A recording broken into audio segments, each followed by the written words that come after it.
So kind of funny that you're bringing this up.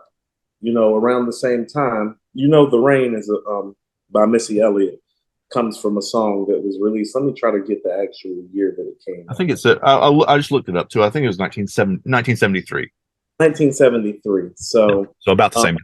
a lot of people don't know who Ann Peebles is. She's one of those people that give Memphis probably the richest soul and blues funk tradition in this entire nation. Oh, Okay, cool. Yeah. so she's a Memphis soul singer. Okay. Now, keep in mind, and this is what I mean about the contextualization of it. She's from Memphis. Hmm. Missy and Tim are from Virginia. Right. Also, while we're here, Bacharach wrote lots of songs for Dusty Springfield too, who was, she's a white lady, but she's like the blue-eyed soul lady, really. Oh, the This, Blue Eyes. this, this the the song "Son of a Preacher Man." It's not a Yeah. Bacharach song, but that's Dusty Springfield. Okay. So that's another one. She was a Memphis person too, I think. So like it's kind of or in my head she is anyway. So that's another one of the crossover pieces Right. too. Sorry, you were on Virginia and Missy and Timbaland being Memphis is in Tennessee. Missy and Timberland are from Virginia. Comparable, Mhm, close. So they're pulling this sample mhm. not too far from home. Right. Now, Missy and Timberland get a lot of credit for being innovative. Hmm. This is probably their least innovative moment. This is Missy and Timberland actually playing the game and doing things that a Puff does. They're taking a sample from Hmm. a hit record. "The Rain" was a hit for Ann Peebles. I think it might have been her biggest hit. It went to number 6 on the R&B charts. Okay. Now, usually when Timberland samples and Missy plays, they usually go for the obscure. Right. This is not the obscure. This is the in your face. Like, we're taking this and we're freaking this and we're updating it. Hmm. So this is what I like to call classic first single from mid 90s make you money rap. Okay.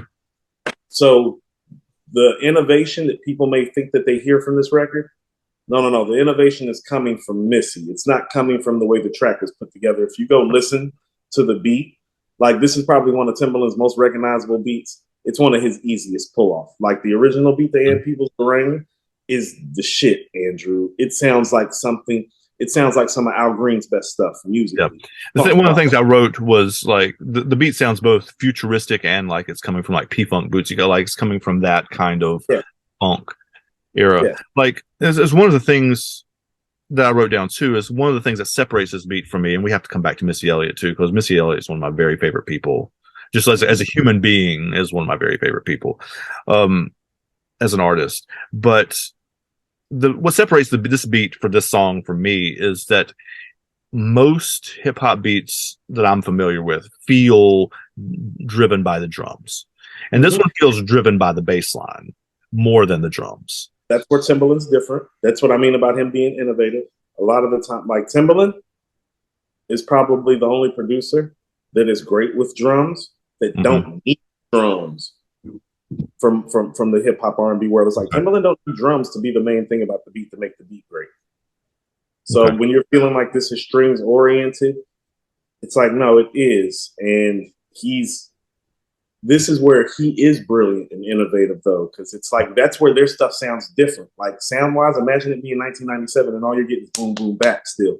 And Yeah. then he takes something like this and loops it. Most people hadn't heard this. And when I mean this song was big, this was a top 40 song too on Billboard charts. So it's number 6 on the R&B charts. It's top 40 on the Billboard charts Right. too. I think it reached like 38 or 37. So Mhm. it's people are playing this record. Yeah. Okay. I think, and to just go to Missy briefly and right quick, what I love about this record is that this record for me has always been like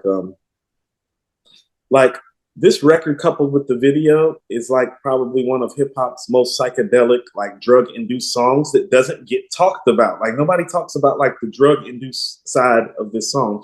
And I mean that in like kind of like a positive classic rock and roll kind of way. Because Hmm. Missy tells you from the jump the state of mind that she's in. "When the rain hits my window, I take me some endo." So she's letting you know, oh, Yeah. no. This is Rain not not, hidden information, right? And right. Like, no, we're firing it up.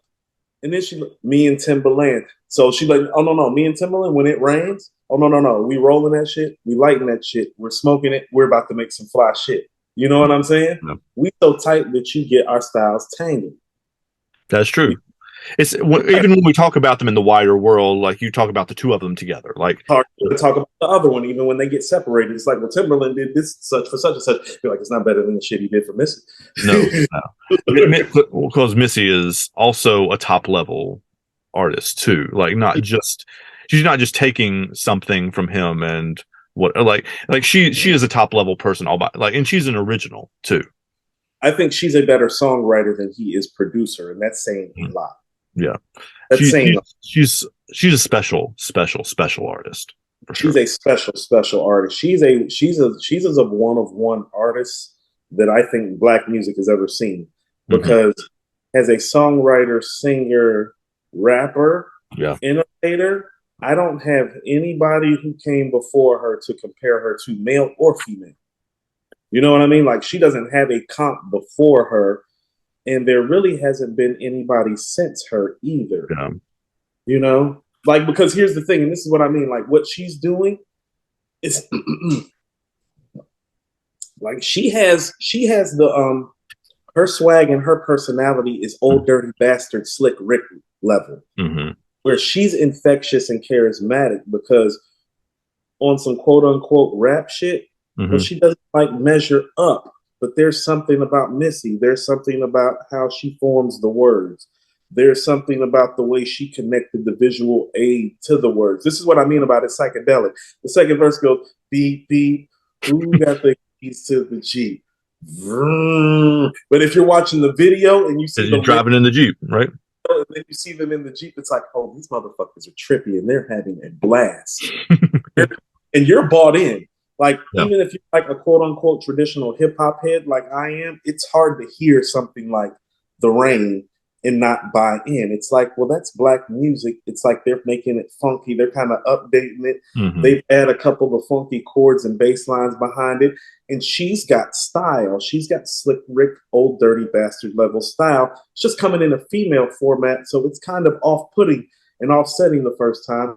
And she was a little heavier set back then too. So it's like you got this big black girl with big lips and bright ideas and a big mind, this funky ass chords and strings and this bass line. It's big, Andrew. It's all big. They're doing it real big and they know it. That's what I mean. It's like, this isn't one of their obscure creative things. It's like, no, we're about to do this shit real big for her. Because she's been around for a few years. A lot of people don't know. Missy was in a group called Mista. Actually had a record deal. Like, put out a video and everything that Missy was writing for. If you're from North Carolina like I am, Jodeci. Yeah. Missy and Timberland and Genuine and Magoo were part of Devontae's Basement Crew. Okay. So she was writing up under writing up under Devontae, and Timberland was making beats up under Dalvin and Devontae. So it's like they've been around when The Rain is coming out. She's already been part of a group. She's already been working behind the scenes and underground with Jodeci, who, quite frankly, not because I'm from Charlotte and not because they knew my family, well, they're the best damn R&B group of the 90s. And she's working right up under them, and so is Timberland. So they've already paid their dues. And that's what I mean about it. It's like, no. They came to do it real big. They've kind of already been waiting for their turn. Yeah. You know? And so this is their shot. And so, like, they're swinging for the fences. And so this is the swing. Yeah, this is like, and this is what I mean. They're swinging for the fences. They're swinging for the fences behind the scene. The bag in the video where Missy's in the black with the big glasses and she's doing like this. That's a real garbage bag, Andrew.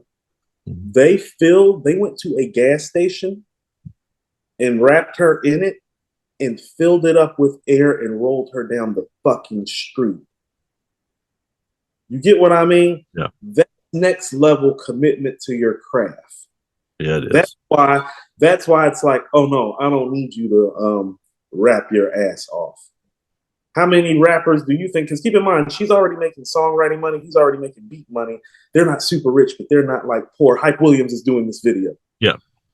How many artists do you know, especially a woman who's already a little more heavy set, are going to make themselves bigger on camera? And she's like, fuck all y'all. Yeah. Fuck all of y'all. Like, make me bigger. Blow this bag up. And blacker, too. And while we're at it. blacker glasses, blacker lips. Roll Like my that, ass, right? roll my ass down the street to get to the video set. That's different level creativity, innovation, artistic license, and a big fuck you to all the archetypes about women in the industry. Yeah. So all of that. So she's tearing shit down on this video physically and visually. Yeah. It's connected. And that's what I mean. There's been nobody like her. The visual aid is so important. She came around at the perfect time when the music video and rap and R&B was super big. Mm-hmm. And she is the one. Like her videos are the videos that I remember from that time. Hey y'all, thanks for making it to the end of this video. If you love this, check out this video right here. It's another one that where Coop and I are talking about how two songs go together that you wouldn't maybe think go together. So thanks for hanging out. We'll see you next time.